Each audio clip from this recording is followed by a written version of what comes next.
Will Washington. Thank you for joining me today. Thank you for having me, Alex. We're going to have so much fun. So much fun. It's a big week in wrestling with Royal Rumble. But before we dive into the wrestling world, I think everyone that saw the Power Rangers special coming out on Netflix immediately thought of you. What are your expectations? I can't think of the last time I cried at a trailer, but I legit did. And I'm like kind of tearing up even thinking about it. Like that's how much this meant to me to see Walter Jones. And when it was the moment he said, I haven't stepped on a Power Ranger set in 28 years. And I realized he really hasn't. We haven't seen Zach Taylor as a Power Ranger in 28 years. And like, I cried the day that they were replaced. It didn't even occur to me until I rewatched it as an adult that I was like, oh, they were off the show for months and they were literally just using like old footage spliced in to like make you think that they were still there or using like stand-in actors. I didn't realize that as a kid. I just thought, Power Rangers, they're all still here. Yeah. But seeing him, seeing Catherine Sutherland, seeing Steve Cardenas, and then that point that he made in the trailer where he's like, yeah, Zach and Rocky as characters have never been on screen together. That's awesome. Like, are you kidding me? Look at this. Are you all right? First off, yeah. Show it off. This here, Ninja Megazord from. So they claim that they packaged it as from Power Rangers the movie, but the design is actually from the third season of the show, which is based off of Kaku Ranger. But anyway. Ooh, the lore. Okay, I'm into this. I got this. So there was nothing I wanted more Christmas 1995 than the Ninja Megazord. Never got it, right? And so when they released this Legacy edition of it, I don't care how much it was going to cost, I had to get it just because this was like the one that eluded me as a kid. I remember my parents got me the Shogun Megazord, and you were a spoiled kid when they get you like something that's still really awesome, and you're like, "That's not the one I wanted, Mom." But I wasn't like that. I was a grateful kid, all right. But in my heart, that's how I felt, and so I was really excited to end up with this because as a kid, I did get Christmas 1995, which accompanies the Ninja Megazord. I got the Falcon Zord. These two do go together, right? And this is my original. This is my original from when I was a kid. Look, I am Power Rangers obsessed. Like, we got Lord Zed right here. Are you kidding me? Yeah! Like, full-sized at that. I have a fully functioning Dragon Dagger. I'm pretty sure if I play this, the Dragon Zord will come out of the ocean somewhere. I live in Colorado, though, so there's no ocean nearby, so I probably would just end up attacking Los Angeles or something. I think it'll come out of the snow. Yeah. Is what it will do. It'll come out of the snow. But yeah, that one, the Falcon one that you had... Yes. My brother had that growing up because I remember my mom always tells the story of the only time that she's done Black Friday. And she went into the Toys R Us somewhere in the Bronx to get my brother's all of I think it was like the bigger action figures that they had. And she got all of the Power Rangers, the original set. And she always tells a tale of how she almost got into multiple fights just to make our Christmas a better Christmas. And she got all of the Megazords and from that time period. And then for some reason, she found like this huge print of all of them where they had their helmets off, and I think they're like standing in their headquarters. I know exactly the one. Yeah. So that huge poster was hanging in my brother's room growing up. Sure. I've got some artwork around here somewhere, but I will say, because like I'm originally from Los Angeles, and so growing up in Los Angeles, Power Rangers were incredibly hard to find. Like, one, show was filmed in Los Angeles, so there was like kind of this local presence of it. But then on top of that, you could not find the action figures on any shelves in the city of LA, anywhere you went. And so I never got a Power Rangers action figure until I moved to Colorado. Here, I think it was just less of a mad rush. It's just less of that kind of shopping mentality that Los Angeles has. But yeah, and I got my first action figure. I remember we were driving from California. We passed through Nevada, and we stopped at like a Target. And I was so used to seeing empty shelves in Targets. That's what we saw when I was a kid. But all of a sudden, they had Power Rangers action figures, and I was like, we have to get these. And my parents got them for me on that car ride. And so I just spent like the rest of the car ride playing with these action figures all through. We drove through Nevada, drove through Utah, drove through, and then we ended up in Colorado. And like all my friends had them in Colorado. They were like, yeah, it's no big deal. You just go to a store and you buy Power Rangers toys. And I'm like, no, that's not a thing. If you're from California, you're used to just like empty store shelves. And so that's my experience with Power Rangers. Moving here to this place I've been for the last 27 years. 27 years? How long have I been here? Oh my God, I've been here since 94. Sorry. The time's getting up there. Years. Yeah. 29 years is how long I've lived in the city of Denver. So Power That's Rangers. great. Power It's my Rangers, life. man. I didn't know that they had 34 Megazords featured in the Power Rangers universe. Well, they change them out every season I because know. even Oh, in oh my gosh. I didn't even think that they would like change them out. Like I just thought they'd recycle them. well, because like certain shows have multiples, right? Because like Zeo had both the Zeo Megazord and then the Super Zeo Zords, and then so either way, and same with the Power Rangers in space had multiple, but like the original Mighty Morphin Power Rangers, because that went 3 seasons, but 2 of those seasons were based off of different series.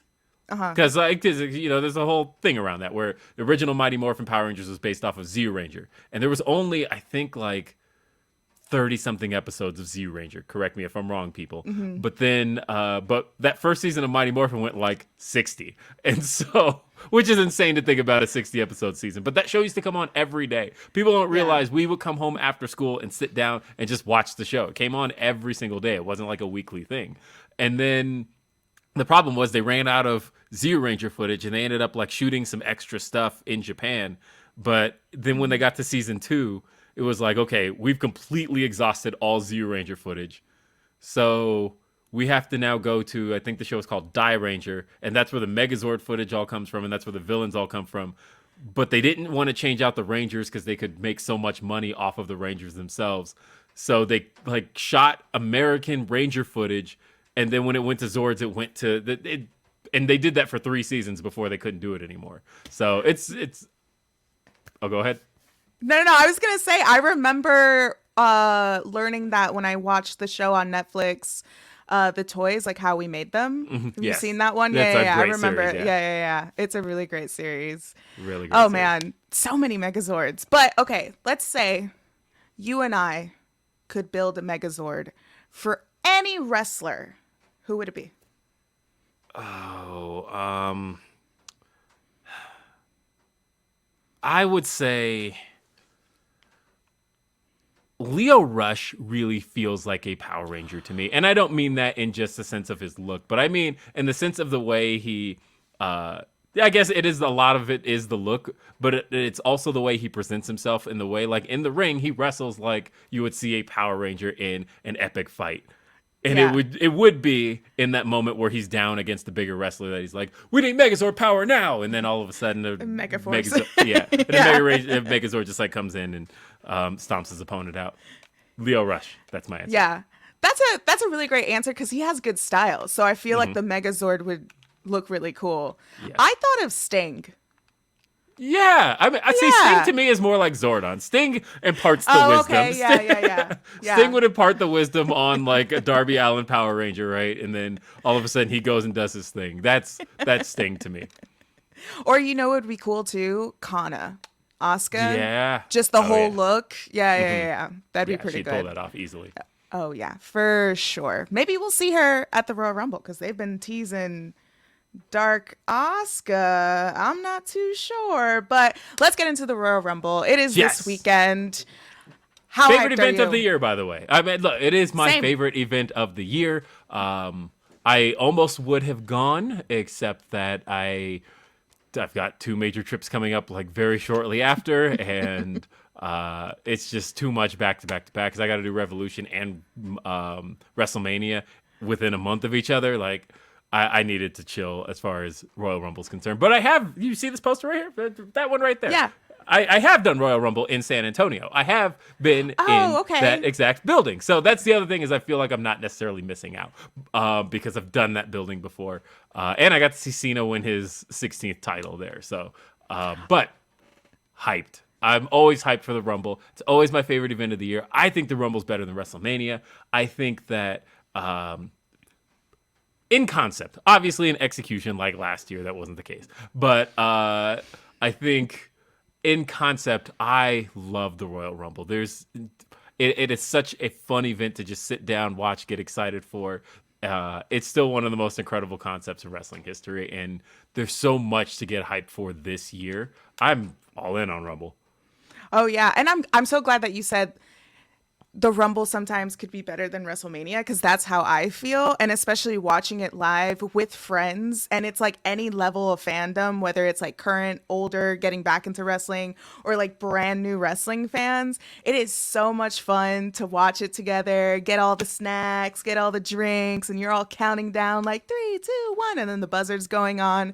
It's But a this really easy year, watch. oh yeah, yeah, yeah. It's so much fun. It's so Hmm. much fun to watch it. And especially I'm sure when you watching it when I was a kid, like just jumping up and down on my couch, just being excited of who's gonna come out. It's just always such a spectacle. And this year, there's some really great predictions this year that people had online, at least the good predictions that I've seen online. Hmm. But let's get into it. So we've got Roman Reigns versus Kevin Owens for the undisputed WWE Universal Championship. The Bloodline has been red hot so far.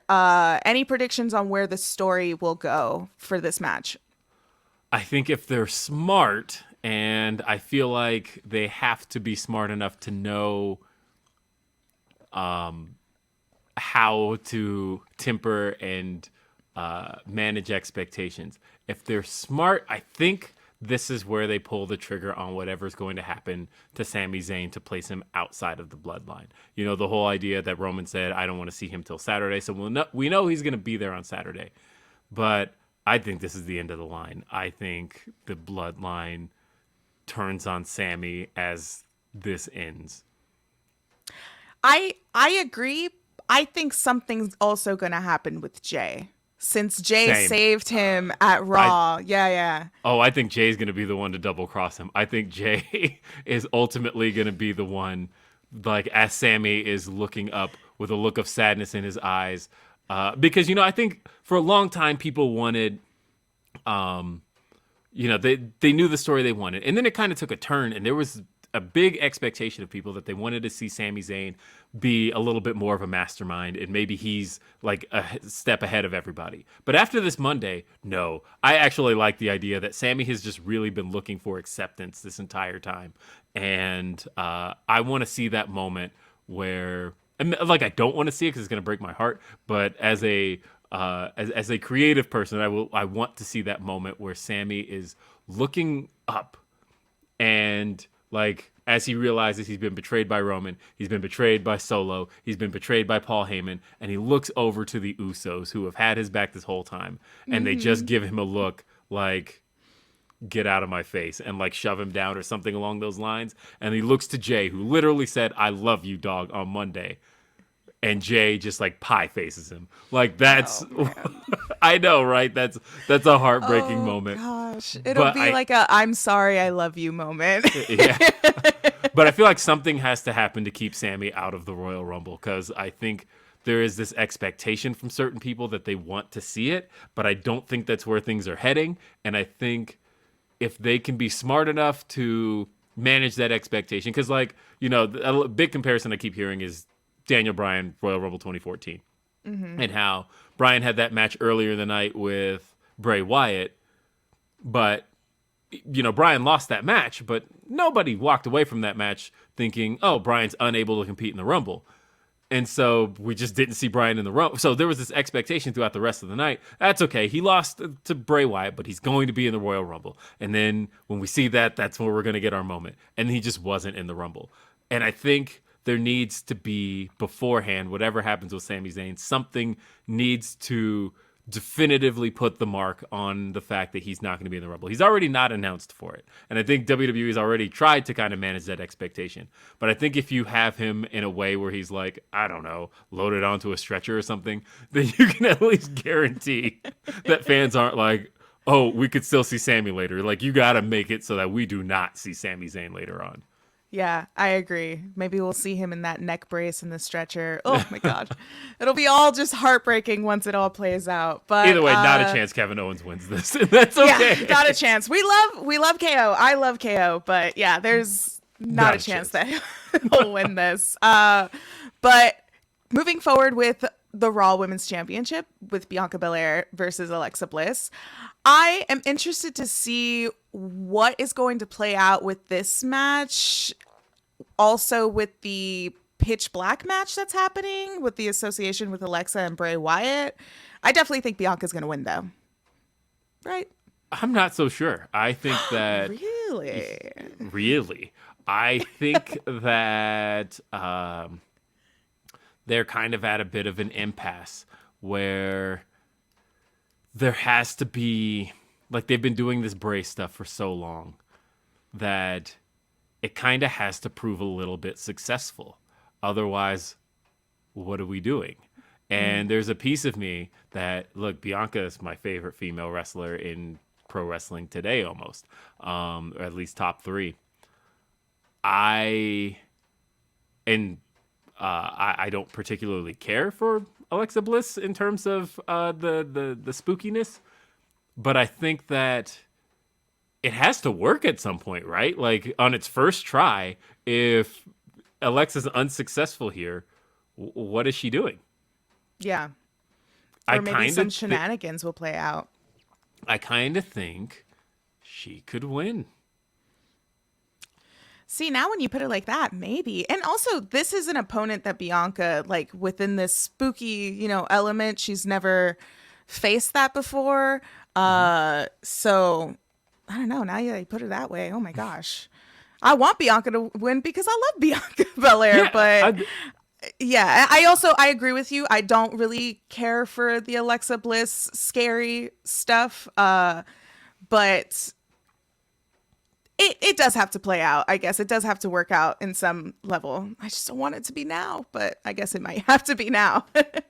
I mean, like, the thing is, if she goes into WrestleMania as champion, Bianca, she will have been champion a year. She won it at last year's WrestleMania. And I don't know, do they want to do that again? I don't know if that's the goal here, because we have seen that before. We saw Becky Lynch go WrestleMania to WrestleMania with the title. Is that the plan, or do they maybe want to see Bianca in the chase again? I don't know. We'll just have to wait and see because we are on the road to WrestleMania. But speaking of the road to a interesting match, Bray Wyatt versus LA Knight for the Mountain Dew Pitch Black match. I'm curious to see how they're going to do this match in the stadium. I am more so curious what this even is, and if it's any good. Like, I have this worry. Well, I know Bray Wyatt has his fans, but, like, I feel like in this environment, I don't feel like any of this is ever delivered. I know there's people who like the John Cena match, but, like, that's not really a match. That was just, like, a series of vignettes. But as far as, like, the actual Bray Wyatt, like, stipulation matches like this, every time I walk away from them just going, why did I watch that? And so I don't know what this is going to be like not under Vince.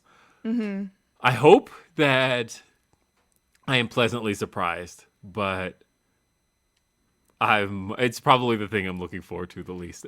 I mean, it's the thing I'm most curious about, for sure. I don't know what it is. What is this match? Have any rules been explained as far as what a Mountain Dew Pitch Black match is? Have you tried Mountain Dew Pitch Black, by the way, Alex? I have not. I have not either. Have you? Okay. I know. A friend of mine told me that it's actually really tasty, and I thought, sure. But as far as this match is concerned, I don't know. I don't know what this is even supposed to be. Yeah, I mean, I think anything with a Bray Wyatt match moving forward could be better than the WrestleMania 33 Worms match. That's what I think about. That's the stuff that comes to mind. Is I'm like, oh no, projecting worms on the And the worst In the part is ring mat, yeah. with a dead crowd too. It'd be one thing if the crowd was at least even a smidge into that match, but the fact that all this stuff is happening and nobody cares. Dude, that was my first WrestleMania. And I was there, and like my whole section was like, what the hell is going on here? Like, and we couldn't see what was happening in the ring cuz we saw a bunch of people like, so we had to look up at the screens and we're like, what is this? That It was the was first time in my life I ever went to a WrestleMania weekend and passed up on WrestleMania, and I kind of regret a little bit of that because I missed the Hardy's pop. But I that was the first time I was in Orlando for that show, and I did everything else. I went to the indie shows, I went to NXT, I did all of this stuff, and then I went home for WrestleMania. I flew home Sunday morning, and I was home in time to watch WrestleMania from my couch. And I had people texting me like, "Hey, where you at?" I was like, "I went home. I am back in Colorado already." yeah. And it turns out, by the way, if you want to save money, I kind of recommend that. If you ever want to be a part of like WrestleMania weekend and enjoy all the festivities, get to do Wale Mania, get to do indie events and Hall of Fame, all of the stuff that surrounds it, but then really don't want to spend a whole lot on a WrestleMania ticket, do that. It's a blast. And you'll get to have Yeah. all the fun and save a ton of money. Highly recommend. Also, there's bars in the area for most cities where WrestleMania Yes. is held where they do show WrestleMania. But that weekend, WrestleMania 33, that was my first one. So we did like Access, we did all the indie shows, WrestleMania. And with that Hardy Pop, I was in attendance for the Ring of Honor show. So And was we I. were So we were in like Hardy Watch too, and my friends were on Instagram like, "Oh no, he just posted that he was in the airport," and we're like, "Oh okay, whatever. Let's enjoy WrestleMania." And then we get there, and our minds were blown. The whole entire stadium was shaking. That was the biggest pop I've ever been a part of, and it can still I like makes my heart race when I think about it. can I tell you the only reason I knew? It's been 6 years, so I'll blow his spot a little bit. But I was in interview pursuit mode that whole weekend, and I had bumped into Matt Hardy, and we talked for a little bit, and I had asked him for an interview, and he was like, "If this were a week ago, I would have said yes, but now that's something I have to clear."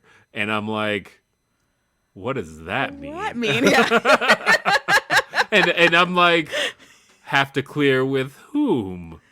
Say World Wrestling Entertainment. Say you're about to come back tomorrow night. This was on Saturday, and then on Sunday, sure enough, he was at WrestleMania. So I knew, but only because of that conversation. Well, thank you for that exclusive Yes. scoop. I don't think I've ever on told this that story podcast. before. That's funny. Yeah. Leaves you wondering, like, what do you mean by that? Oh, okay. See you tomorrow. Uh, so, all right. The main event, the two Royal Rumbles, the men's Royal Rumble and the women's Royal Rumble. There's a lot of names being thrown around. I think it's pretty obvious Cody's going to win the Rumble. There are some wild cards like Sammy if he does appear in the Royal Rumble. However, for the women's Rumble, a lot of people have been saying Rhea Ripley. I think Bailey should win the Royal Rumble. I'm gonna go with Rhea as well, and I'll tell you why. I Rhea? think, yeah, no, I'll tell you why I think so. I think that she's like right now, Bailey just exited the title scene. We just saw her in the title picture. She didn't get it done, and she got multiple opportunities at it.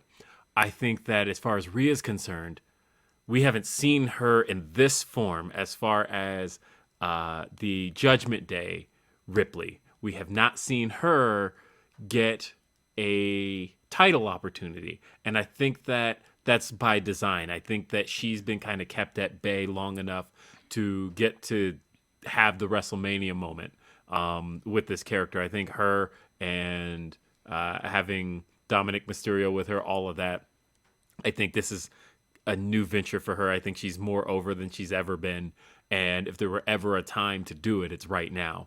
So I think she's the one. I think she is going to win it. I think it would be cool to see her win it. I just want Bailey because I enjoy Bailey and I really I love enjoy Bayley, Damage yeah. Control right now. Yeah. And I would love to see her get that big win because she's got a lot of good, wins under her belt. She's, I think, Triple Crown champion, if I'm not mistaken. So I want to see her with a Rumble win, but maybe it won't be this year. Who knows? Do you think Cody's definitely going to win the Rumble? Oh yeah, I Yeah. think that. Look, Cody came out at WrestleMania, right? And or the night after WrestleMania, got on the microphone and he laid out a goal. He said, "My goal is to become WWE champion." There's literally no one else on the roster saying that. Like even Seth Rollins was like, "Yeah, I'm gonna enter the Rumble and I'm gonna main event WrestleMania." But there's only one person who, in the last year, two people, I guess Logan Paul, but like in the last year, barely anybody has actually made it their absolute goal to become champion, and it's been Cody. And even when you see these like return videos, especially that really good hype video they played on Monday, it was all centered around the idea that he wants to become world champion. Nobody else is saying that. Nobody else is put their sights on it. And I feel like that's a good thing, right? That's what Cody's saying makes what Roman has feel like the richest prize. I have some reservations. Like I love the bloodline angle. And I say that knowing that I think what Sammy's doing is some of the best stuff. But Sammy's goal has never been being champion. And I think it's a mistake to suddenly put that on him when it has never been a part of the story whatsoever. His goal has always just been kind of the acceptance. And somebody said on Twitter, and I fully agreed with it, that Sammy would actually still be vindicated when he finds the acceptance where it's been all along, the guy who never turned his back on him, Kevin Owens. And I think that's where Sammy's arc finds its moment. But I think for Cody, he set a pretty clear goal. I want to become world champion. If you have him fail at that in his first night back, he has a clear path to becoming champion, which is winning the Royal Rumble, and he's back in the Royal Rumble. If you have him fail at the only goal he's ever aspired to in coming to WWE, when he left AEW, he straight up said, "I left to become WWE champion. I'm coming for the title." This is his first opportunity at it. You can't have him fail at it now. If he's not going to win, bringing him back for the Rumble is a mistake. Yeah. I it's in the cards. It's in the cards for him, and like you said, it's always been in the cards for him to take the titles. When he came back last year and cut that amazing promo. Like that was probably the best promo that I have seen in a while on Monday Night Raw especially. So, yeah, I think it's in the stars for him, but I hope he comes out as Stardust one day after all this is No, over. do not. I Bring want back Stardust. Are you kidding me? I have to stare at Stardust every day I sit down here because I have a WrestleMania 32 poster right here. Yeah. Because I was at that WrestleMania. I try to get posters for every show I go to in case people can't tell. But Stardust is like right in the middle because he was in the Intercontinental title ladder match that night. And so I have to stare at Stardust staring back at me on this poster. And it's a reminder, I don't want to say Stardust. That was the last WrestleMania he worked before coming back as the American Nightmare at WrestleMania 38. I'm excited for this, though. And, like, I think we're going to get some surprises out of it for sure. But, Cody, I think he's the guy. What's one surprise you want to see? A surprise entrant. I've been saying right to censor Ivory. I want to see her come back. Yeah. Oh, yeah. Oh, she did that last year. That was really good. Yeah, it was a lot of fun. Like, and a big piece of it is because I've been watching wrestling that long that, and I'd say 2000 is probably the time period that I'm most fond of as far as WWE TV is concerned. And so when that music hit, it didn't even register to me for like maybe 2 seconds that that's not music you've heard in 20 years, Will, because it was so natural. It hit, and I'm just like, oh, Ivory, that's cool. Wait a minute, Ivory. Because I was so used to it, because that used to be a thing we heard every single week. We would see that Tron. I love the right to censor, by the way. That's one of my favorite gimmicks of all time. I think that just the idea of WWE being actually concerned about some of the stuff that was coming at them from the Parents Television Council and all that stuff, telling them wrestling's gotten too lewd, wrestling's gotten this, to that. And You literally have a character named Mr. Ass. Like, you can't do this Mm-hmm. kind of stuff. And so they're like, okay, how do we clean this up, but in a way that makes it story? And it's like, oh, easy. We make heels whose job it is to clean up professional wrestling. So that way we are taking away things people like, but at the same time, we're making story out of it. Like you had the Godfather, who became the Good Father. No more hoes, right? And you've got the porn star Val Venus, who's now joined the right to censor. You've cleaned that up. Mr. Ass lost the rights to his name by losing the right to censor. All of that stuff that WWE wanted to clean up, they were successfully able to do by having a heel faction do it. It's one of my favorite things. That is a very creative way to have your programming cleaned up. Excellent Yeah. stuff. It was so entertaining. It was so entertaining, especially now, like, growing up and understanding it a little bit more now, But back in the day when I was younger, I was like, I know they're awful, but I like them, Yeah. like they're heels, but I I mean, love them. honestly, I was angry the day they debuted. Are you kidding me? It was what? Steven Richards, it was a over the top rope topless match or something along those lines where like every time somebody got tossed over the top rope, their female manager on the outside had to remove an article of clothing. Hmm. And Terry had lost and she was about to remove her top, and then all of a sudden here comes Stevie Richards that covers her up, and that was the debut of Right to Censor. And it was like and at that point, what made that work was fans wanted to see what they thought they were going to get and didn't get it. And that was, who knew that was actually really the path to PG programming.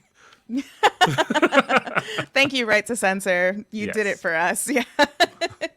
Okay, so let's get into the much anticipated segment, which is shoot or boot. This is a fun little game where we are going through a specific topic, and if you like something, you shoot it. It's a shoot. If you don't like it, you give it the old boot. And since you are everyone's favorite wrestling encyclopedia, I figure we go over Royal Rumble winners, and we can determine this shoot or boot based on if they were the right person to win the Rumble this year and was their win worth it going into the match that they had at WrestleMania. Let's do it. And it's funny you brought up the 2000 era of WWE. So the first one is The Rock winning the Royal Rumble 2000, going on to WrestleMania 2000 for the Fatal 4-Way between him, Triple H, Mick Foley, and The Big Show. All right. I'm going to give the Rumble win itself a shoot because, look, it's The Rock. He was the hottest name on television at the time. And this was probably 9 months into his run as a babyface. He was the hottest thing on television. He was the hottest thing in professional wrestling. Literally, it didn't matter what the WWE Championship was doing. People cared more about what The Rock was doing. And at some point, we needed to get to that the moment where you melded the two, where the most important championship in the company is now being targeted by the most important guy in the company. This was a really important win. He should have won at WrestleMania, but they It's waited true. He until should have. Backlash to do it. But this was the right moment. The Rock for sure. Shoot. How do you feel about the McMahons being in each of their corners at that WrestleMania? Um, I Would we feel give worse that a about boot? it. I feel worse about it in hindsight. At the time, it was like, it was the biggest story at the time. But no, in hindsight, this should have just been the Hunter versus The Rock. And they way overcomplicated it. Like, especially with having Big Show in the picture. Big Show in the picture was crummy just because we had already seen that triple threat at Survivor Series literally like 2 months prior, Triple H versus The Rock versus The Big Show. We just saw that. And then they were like kind of hyping that up for WrestleMania. And then you had Mick Foley lose the Hell in a Cell for his career, but then we're like, actually, even though Hunter didn't cheat, this was a straight up clean win. Hunter beat him fair and square, no interference. They were like, actually, Mick Foley's going to get one more shot at WrestleMania this year, and Linda McMahon's going to be in his corner. And they came up with this convoluted explanation of If Mick Foley wins, there will then be a subsequent tournament. The title will be vacated, and there'll be a subsequent tournament to determine who becomes WWF champion, and it will take place on a series of Raws. And then Mick Foley is the second person eliminated in that match in the Fatal 4-Way. So, like, none of it even mattered. It should have just been a straight up Rock versus Triple H WrestleMania main event, and the ending we got at Backlash should have been the main event of WrestleMania 2000. I agree. I absolutely agree. Okay. Next, we have the Royal Rumble 2014 when Batista won, going into WrestleMania 30, Batista versus Randy Orton versus Daniel Bryan. So, the Royal Rumble win, I am definitely going to give it a boot. Boot, for sure. Yeah. There was a way to get to the ending they still wanted to get to, and I rebooked this mentally a lot. All right, hear me out here. Ready for it? Yeah, give me that Okay. fantasy booking. Okay, here's how I would have fantasy booked this. So, at TLC, do you remember what the main event of TLC 2013 was? TLC 2013. I don't remember, but fun fact, that was when I was getting back into wrestling. That's okay. So remind me. That was Randy Orton, WWE Champion, versus John Cena, World Heavyweight Champion, to merge the belts to determine the WWE World Heavyweight Champion. That was a month before this, right? So, what was the point of that? Why did you do that? Why did you merge the belts at TLC, a pay-per-view that you're not even doing anymore? Like, the time to merge the belts, to have this historic moment of crowning the undisputed champion, as they just did last year, should have been WrestleMania. So what I would have done, knowing that it was just 3 months off, you could have just waited 3 months to merge the belts, would have been keep the World Heavyweight title on Cena, keep the WWE title on Randy Orton. Bryan Danielson wins the Royal Rumble, and you get the triple threat at WrestleMania. So, like, the idea would have been, you know how every year they do the wrestler wins the Royal Rumble and gets to choose their champion, who they go after. Yep. So then I would have had Bryan, Royal Rumble winner. He's got beef with Randy Orton because Randy Orton is literally wearing the WWE title that he screwed him out of. But John Cena, he's also got a beef with because John Cena was the man that he beat at SummerSlam, and now John Cena's walking around calling himself champion. And Bryan Danielson declares, I want both of you at WrestleMania. And we get a triple threat. Cena, Orton, Bryan Danielson, WrestleMania. You get the same ending, right? Where Bryan... You're touching my heartstrings right now. Yeah. Where Bryan walks out of WrestleMania with both belts, holding them high above his head, and that's where you did the merger moment. That's where you crowned and merged the belts, if that's what you were going to do. And you tie up the end of Bryan's beef with Orton, and you tie up the end of Bryan's beef with Cena, because the stuff with Cena never really concluded. He just moved on. And then Batista really shouldn't have been involved in anything at that point. Like, I know why they brought back Batista when they did, but also, like, that wasn't a thing people were screaming for. That's why the fans turned on this. That's why they booed Batista out of the Royal Rumble. That's why they booed him into turning heel. Batista is a good worker, and he was able to make, chicken salad out of this. But ultimately, it just shouldn't have happened. He shouldn't have been involved in anything. He had been gone so long. At this point, and I'm not talking about Cody Rhodes gone, because I know people have brought that up, where how can you say you didn't want Batista in a match, but you want Cody Rhodes and he's been gone? Cody Rhodes has been gone 9 months. Batista was gone 4 years. Like, Batista had nothing to do with anything at this point. He should not have been involved. I agree. And he was only around like 5 months, and then he was gone again. But but he did give us the iconic Blue Tista. Yes. But then he was just gone, and he didn't then he return just again for 5 years after that. So, like, this didn't need to happen. I still feel this was a 100% misstep all around. I agree. I wish we got your fantasy booking for WrestleMania 30. All right. Next, we have Asuka 2018, the first women's Royal Rumble, going on to WrestleMania 34 to face Charlotte Flair. The win itself is a shoot, and then Ronda came out and just took away the limelight, and then the match itself going into WrestleMania. Great match. It was a really great match, but I do think that Asuka should have won that match. Do you agree? Oh, yeah. I think I give the Rumble itself a shoot. I think that She was undefeated at the time, and this was coming off of a huge NXT undefeated streak. She should have kept this going, and she did. So the Rumble win should have been to keep it going. You could having her lose via getting her first loss being just getting tossed out of a Rumble. That's no good to me. She should have kept it going, and I'm glad they did. But yeah, having her lose, especially via submission at WrestleMania, that was no good to me. Yeah, I agree. But the match itself was so, so good. And to see Asuka and Charlotte Flair finally was fantastic for me because I loved Asuka when she was doing Kana. At this time, I was enjoying Charlotte Flair's work. Her Charlotte Flair's entrance at WrestleMania 34 is still one of my favorites. But yeah, super iconic. This whole entire Royal Rumble was a shoot too, because you also had Shinsuke Nakamura win the men's Royal Rumble. But then that match happened as well with AJ Styles. I'm so sorry I had to bring that up again.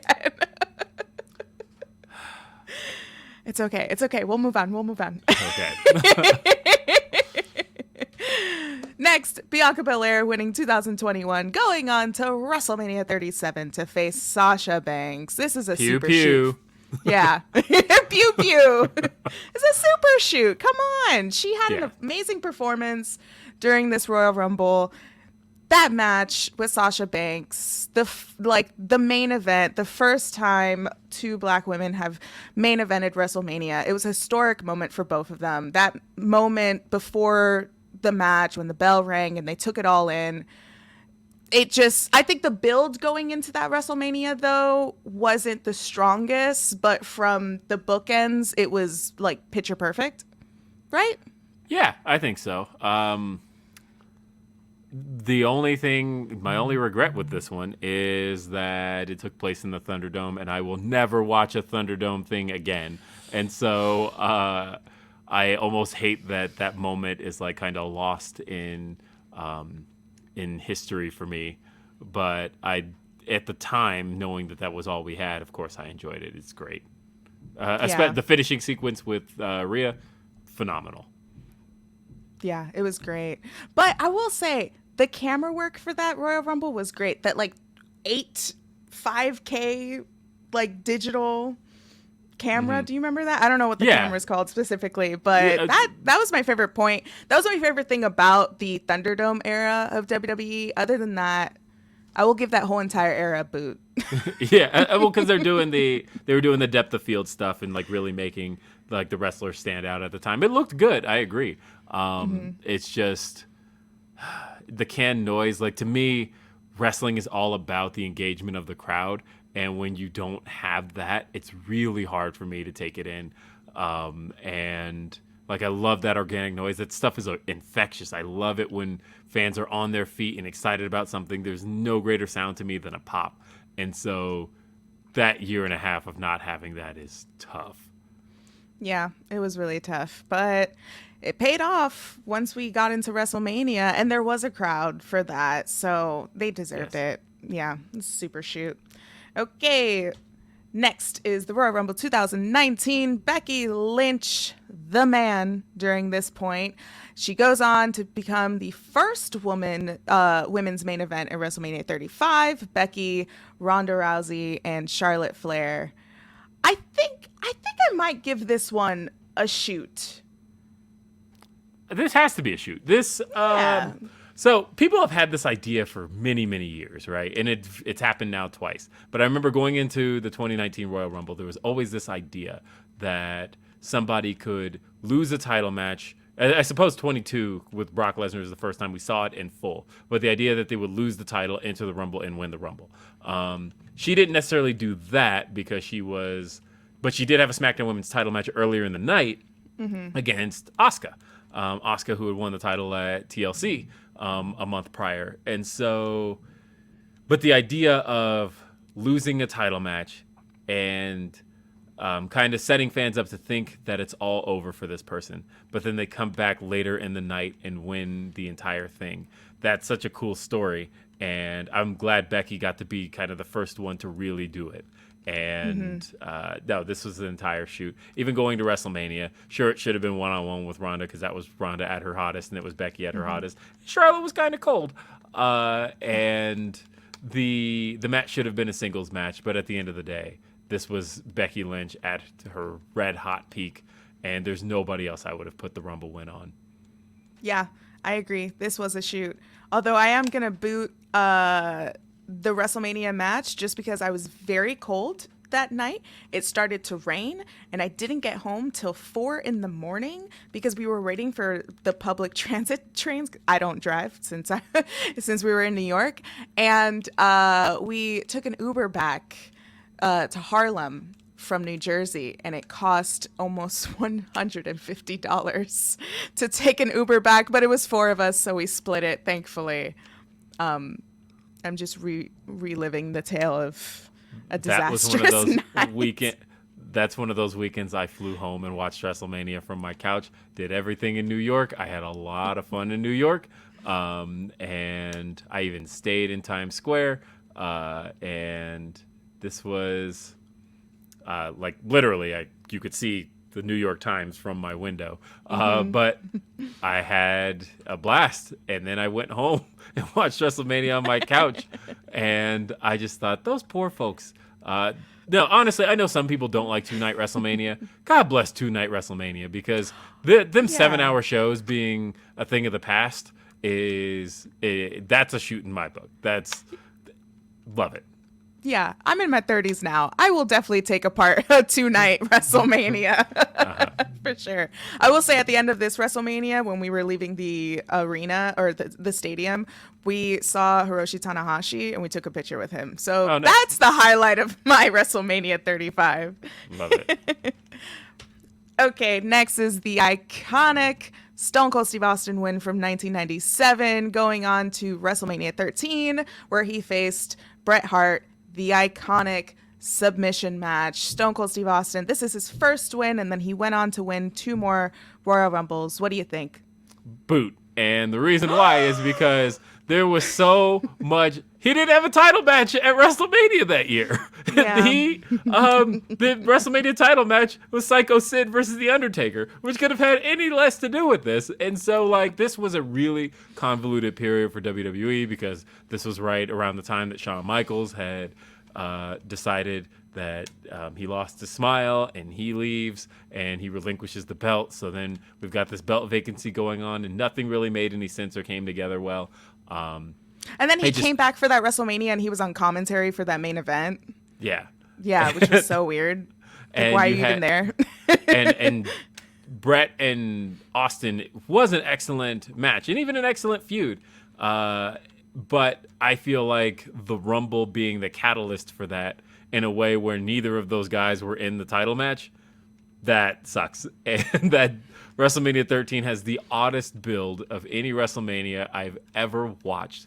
And I was watching it at the time. Granted, I was a WCW guy at the time. I was basically the only time I ever caught Raw was when I heard Disco Inferno's music on Nitro. That was like my sign to change the channel, and then and I would check out what was going on Raw. But for the most part, this was like me fully invested in NWO, WCW. Didn't really care about, and this was part of the reason. It was like, hey, Stone Cold Steve Austin, he's kind of cool, but like none of the things happening with the championship make any sense right now, and I was not into it as a kid. Now that you say it like that, I'm gonna have to agree and give it a boot.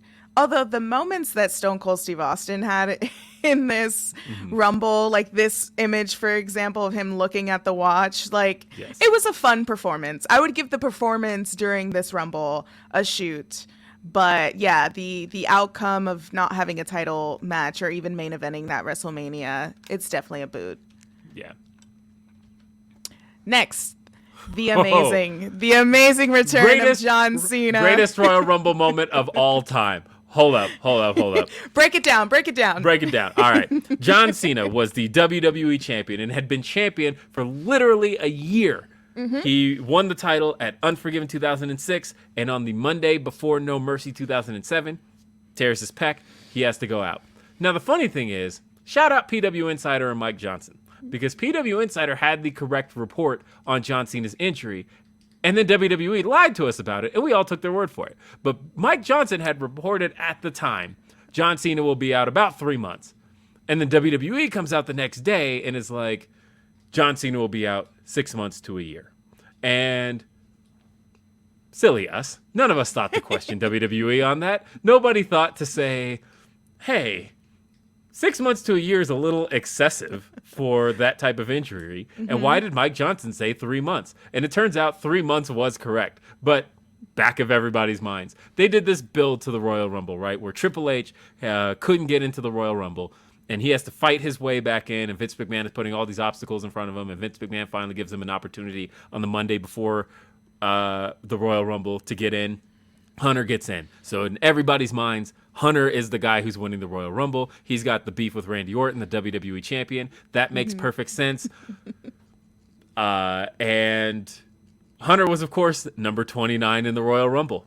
And on top of that, you've got other stories going on SmackDown where you've got Undertaker trying to fight to get back to the World Heavyweight Championship to face Edge, because Edge taking the title from him. There were multiple angles you could have gone with. Mm-hmm. John Cena was in nobody's minds at the time, except for a handful of people. Shout out to my old buddy Matt Galloway, who was my co-host on RBR back in the day. Matt Galloway had noticed that there was a MySpace page for one Elizabeth Haberdo. Elizabeth Haberdo was John Cena's ex-wife, or ex-fiance at the time. And she had posted some pictures on her MySpace of her and John celebrating their engagement. This was in December of 2007. People couldn't help but notice, or Matt couldn't help but notice especially, hey, there's no sling on John Cena's arm. Am I crazy, or does he look perfectly healthy? He was the only one to successfully predict that John Cena was secretly okay, was going to be in the Rumble, and was going to win it. As we all gave our predictions, I said Triple H, somebody said The Undertaker, somebody said Shawn Michaels. Everybody's giving their predictions. Matt said, I think it's John Cena. And we all laughed at that going, Cena, he's not ready yet. Come on. And he was completely on the money. He followed the clues. But this A+ moment, just because nobody was thinking about it. They managed to keep this way under wraps. We thought Cena was months from being ready to come back. That man comes out and he's looking down, and the way he comes down with his head down and shoulders up, and you just see the top of his hat. There's this moment in the minds of every fan watching of, this isn't real. Like, that's not really Cena. It's probably just somebody pretending. And then he looks up, and that moment of realization for everybody, when he looks up with that look we're seeing on our screen right there, and we're like, oh my God, John Cena's back. This doesn't make any sense. He was supposed to be out 6 months to a year. And then my brain immediately went to, oh, yeah, PW Insider sure did say it would only be 3 months. And it really was only 3 months. Cena's back. And he went on to, so this gets a shoot. And he went on to a moment that I give a boot, because he absolutely, it was such a waste. I don't think, if they knew at the time that Cena was coming back to film 12 rounds and therefore wasn't actually going to fully be back in play, they very much should have done something else.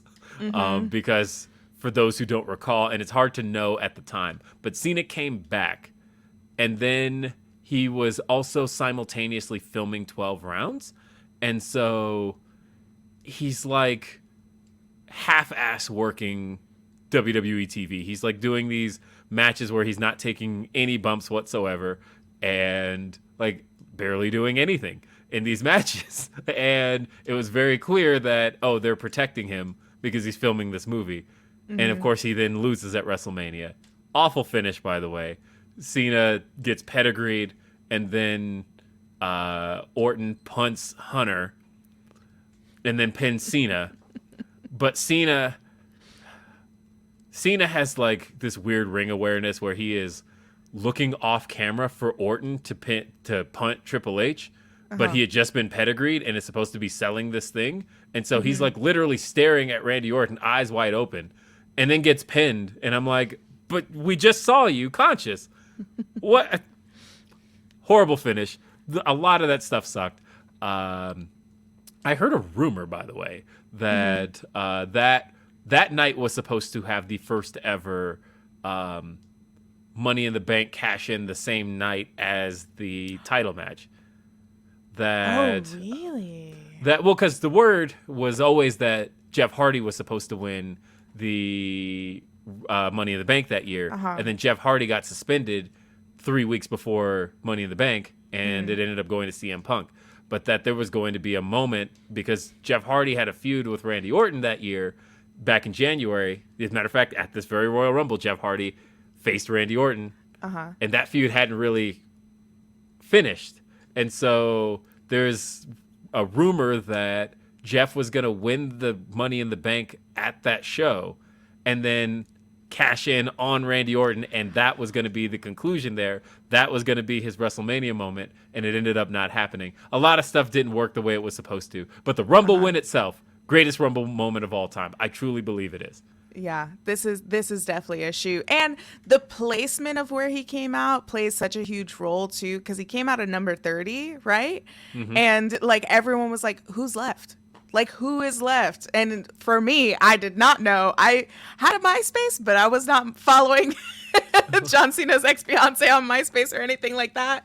But I was legit like, who's next? Are they just gonna bring somebody new? Is like, I for some reason thought I don't know who I thought was going to come out, but I was just flabbergasted when I saw John Cena come out. And I remember I WWE watched breaking all their own rules there, by the way, with Yeah. because like Hunter was 29 and Hunter like pedigree like 5 people, and it's like it's been well over the time limit to get to number 30, but they knew they had to have him like pedigree Umaga before you could clear the ring and do that moment. But they totally like weren't paying attention to the clock. It was all about setting it up for Cena to make his way out. It's a great Yeah. moment. It's Greatest moment such of a his great career, moment. honestly. I don't think Yeah. Cena's had a better moment than that. I agree. I really agree. I don't think he's had like a better moment than this. It's iconic. Like it's definitely one of those moments where it's always going to be in the video package for the Royal Yeah. Rumble, you know? Yeah. So next, we have Shawn Michaels winning the 1995 Royal Rumble. He was number 1 in this Royal Rumble. So I think this was the first time where an Iron Man entrant was a thing in the Royal Rumble, and then he went on to WrestleMania 11 to face Diesel. So Ric Flair happened 3 years prior, but Ric Flair wasn't the number 1, but he was number 2. So that's Oh yeah. There you go. So- You're encyclopedia. See? so.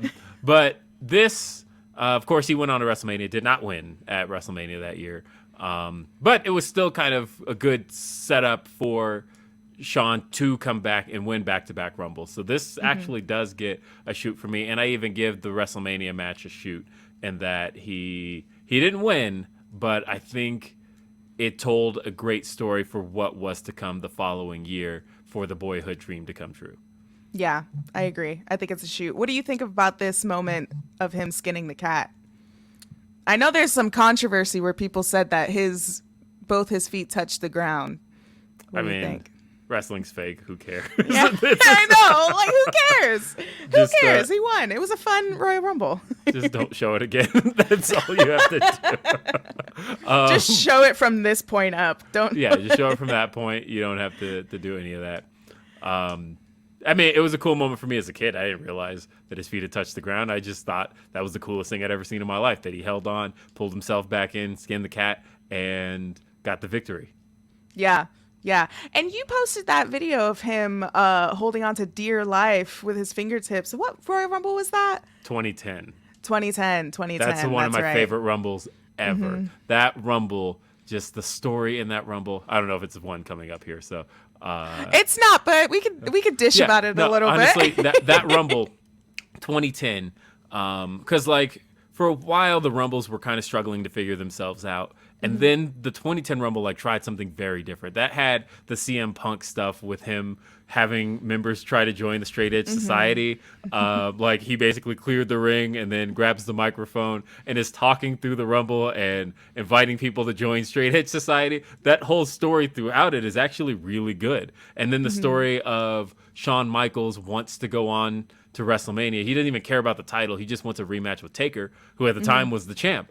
And so you have the story of Shawn trying to get as close to Taker as he can, and he's going on this phenomenal Rumble run. But then you also have the story of Batista, who had just recently turned heel, and Batista is like really needing that moment to cement himself as a heel, to cement himself as a guy you really despise. And so for Shawn to have that money run of he's just eliminating people because his destiny is to get to that rematch everybody wants to see, and then Batista just he doesn't even toss him out of the ring. Batista just knocks his hands off the rope, and Shawn's clinging on for dear life, and Batista just keeps hitting his hands till Shawn falls. Magnificent moment. That is up there as one of my favorite Rumbles. Edge won that one, of course. That was Edge's return from the Achilles injury. I love that night. I had so much fun that night. I'm gonna have to watch that Rumble again because it's a little fuzzy, the memory of that Royal Rumble. So you're inspiring me. I'm definitely gonna watch that again.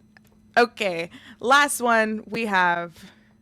Actually, we're gonna skip this one. No, unless you want to talk about it. No, okay, don't skip it. Okay. Because this will be the last one then.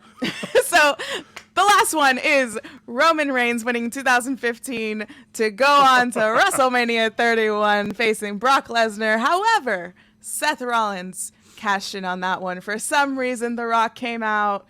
This may be foreshadowing of what we're going to see at WrestleMania this year. I have no idea, but Will, you have feelings. Boo everything about this. None of this needed to happen. Roman was not ready.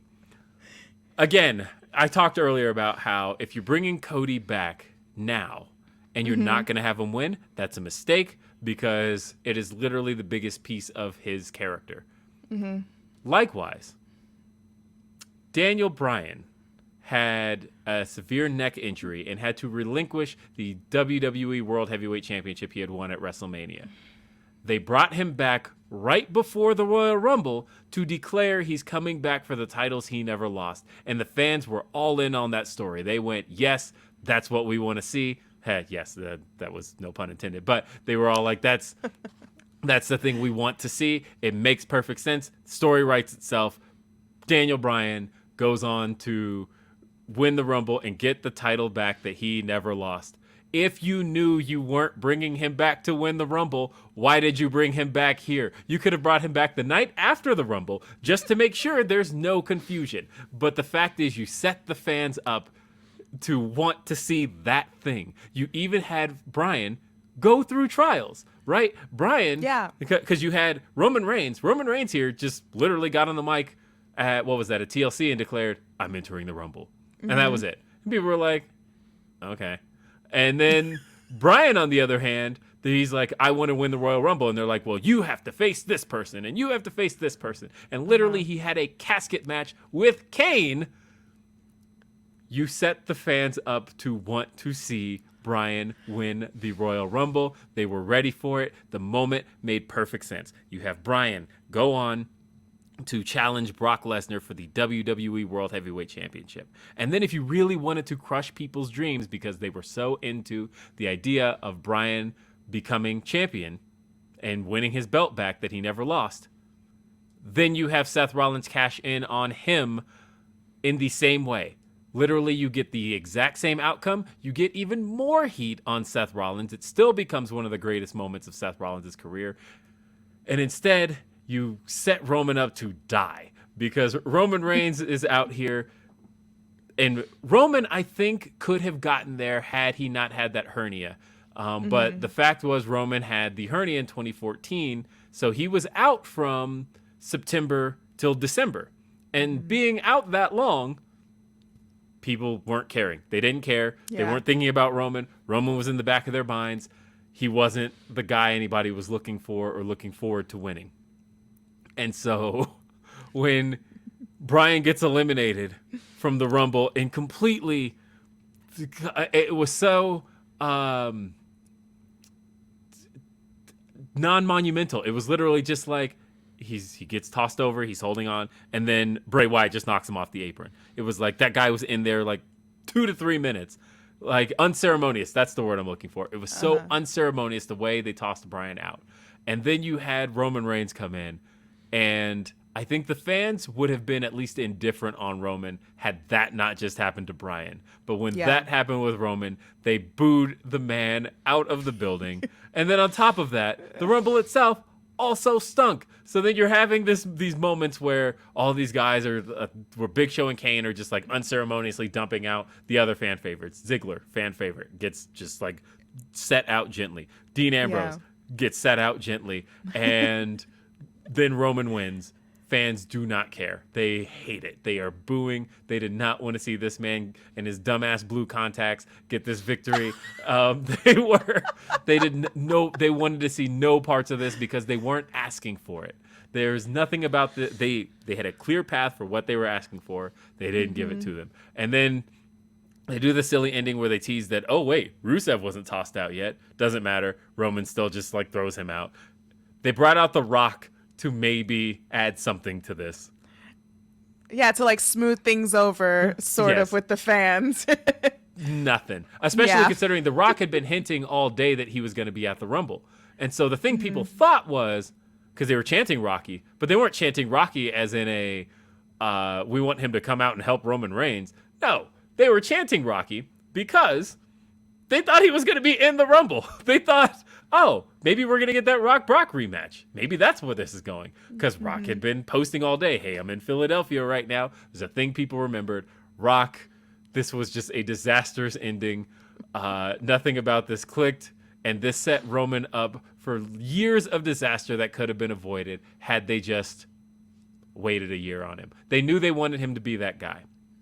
Had they just waited exactly 1 year, I think you don't have this stink on him. But because the stink of this night stayed with Roman until the bloodline, until you were able to turn him heel. Yeah, a few years. Yeah. It stayed on him for years. You honestly, because they went for it and then bailed with Seth. So they like didn't ever fully commit to Roman either. Man, I feel like this is an unfortunate chapter of his career that we're always going to look back on as like, why? Like, ultimately, Roman had a successful career, but you didn't have to do this. So glad I got to talk about this because this is one I feel like really strongly about. I was so mad about this Rumble. I didn't watch WrestleMania live. This was the first WrestleMania that I was so annoyed with everything around that I was like, I'll watch it if I hear good things. And I heard good things about the main event and all of that. And I'm like, okay, I watched it well after the fact, but I didn't watch it live. I found something else to do. Now, did you enjoy it when you watched it? I did. Enjoy I did enjoy it. But it was one of those things where I thought the build didn't deserve my attention. And so I was like, fuck it. I'll watch it some other time. And that was the first time and only time I have skipped a live WrestleMania. Yeah, it's a boot. It's a boot. This image is hilarious when you see The Rock's face, and then Roman is like somehow delusionally happy. I know. With those blue contacts too. They were a choice to wear those. They did not do Roman any favors at this time. They just did. You can show me the next one, by the way, because I think I saw Ronda Rousey there. I was gonna skip over. You had a lot of feelings. I was like, okay, let's go to that one. All right. So the last one was from last year, Ronda Rousey and Brock Lesnar winning. You were at this Royal Rumble, right? Mm-hmm. I was absolutely there. You were in the section where the WrestleMania sign caught on fire. I could see it right in front of me, yeah. So, because I wasn't on the floor, because it was the floor seats where they had to evacuate everybody. But, oh, okay. So you weren't sitting like right underneath it. Okay. Oh, yeah. Which is funny to think that Royal Rumble was the year where a WrestleMania sign caught on fire, and we don't even talk about that anymore because of these two disastrous wins. The Rumble itself was a complete dud. I even talked to somebody in creative who did not understand how a Rumble in St. Louis did so little by Randy Orton. Like they were like it was the easiest creative choice in the world of, hey, bring Randy Orton in early and basically tell the story of him, like, if he's not going to win, he should have at least an RKO spree throughout the match because he is the most popular guy here. And Randy had a very short run in this Rumble. Yeah. And, like, nothing made sense here. Ronda, what is that gear, Ronda? And It's questionable. I know everyone gets at Rhonda for her makeup, which is like valid, I guess, but this outfit was a choice. It looks like she got those jeans from Fashion Nova. I don't know about the top too much, but I think this all looks like it came off of Shein, and then she just like wrote "baddest" on the shirt. And like it's fine, but like this isn't wrestling gear. Like you have professionals backstage who make this stuff. What is happening here? and her other gear is really good actually. Yeah. Like from WrestleMania 34 especially, like you could have She's worn it traditionally again. had some great gear. This was not it, and the Rumble itself was no good. And so just to have these dud endings, awful stuff. It was the most annoying thing about Brock winning this Rumble was mainly that we had really exhausted Brock and Roman at this point. Yeah. And like we literally, it was the main event of Crown Jewel just like a couple months prior. We had really exhausted this stuff, and to keep it going, was there nothing else? Did you have? And the fact that they did it again at SummerSlam, and it was a good match at SummerSlam, but the fact that they did it again, it was like, do you have anything else? And no, these were duds. This was the worst Rumble I've attended. I think it's the lowest rated on Cage Match. And the WrestleMania matches, I'll say that Charlotte and Ronda was pretty good, actually. Brock and Roman was not. That was not a good main event. And they went on to have a better match at SummerSlam, but the one they did at WrestleMania was not worth what we went through to get here. That was not WrestleMania worthy at all. Thumbs down all the way. Now, was this the first WrestleMania that Roman won clean against Brock Lesnar? Yes. Okay, that's the 'Cause only that- good thing 'cause- from that match. Yeah, because 34, Brock won clean for some reason. And then, again, it was just a failure to commit to babyface Roman. It's like, we want to do these things, but we don't. And I think if WWE's failure to commit made fans go, well, if you're not going to commit, we're not going to commit. And then, of course, he didn't win at WrestleMania 31 because of the Money in the Bank cash-in. Yeah, yeah. Oh boy. Well, all I remember from WrestleMania 34 was the beach balls being thrown around for that one. What an era of fans. I'm actually kind of glad that we're like kind of out of that era. Yeah, me too. Shout out to Claudio for destroying the beach ball when Yes. he did. All right, well, that about does it for Shoot and Boot. The Royal Rumble is this weekend. Now, do you think we're gonna get The Rock at the Royal Rumble? No, I think he's been No. trying to tell us for a while, and that we all kind of psyched ourselves into the possibility. Like every time he's asked about return to wrestling, he gives that answer that I give my kids when like I know the answer is no, but I don't have a reason to tell them no, and I'm like, yeah, we'll see. And with I don't think he's gonna be there. I don't think so either. But if he does, hopefully it's not a WrestleMania 22 or WrestleMania 2015 ending for his sake, because I don't think he needs it Yeah. after that Black Adam stuff. No, I don't think he does either. No, I don't think he does. Well, Will, this has been an absolute pleasure. I love working with you. You are an amazing person in wrestling Thank media. Yeah, of course. I You appreciate absolutely that. deserve No, it. we gotta do more. Like seriously, we've Yeah, done. we do. This is like what, third or fourth time we've done some form of third for sure. Yeah, third. Yeah. Third. Yeah. Yeah, We yeah, have to. for sure. We got to do more. Yeah, yeah. And then we'll see each other again at WrestleMania. Yes, we will. Yeah, outside of Wale Mania, where we can both actually talk to Talk, each other. yeah. Well, Will, tell the people where they can find you, the many, many wonderful shows that you host. I host Day After Dynamite every Thursday at. What time is that? At 3 p.m. Eastern, noon Pacific. That's at youtube.com/Fightful.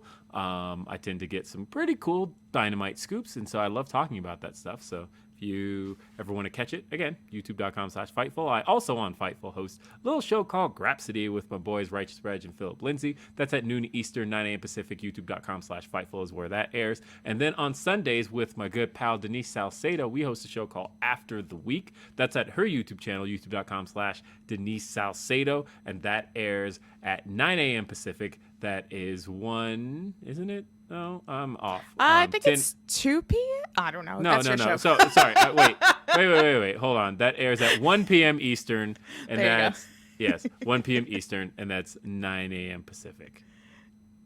That's not right. Is it a 3-hour difference? 10 a.m. Pacific. I don't know. I think I'm so. off. 10 a.m. Pacific. That's it. Sorry. There it is.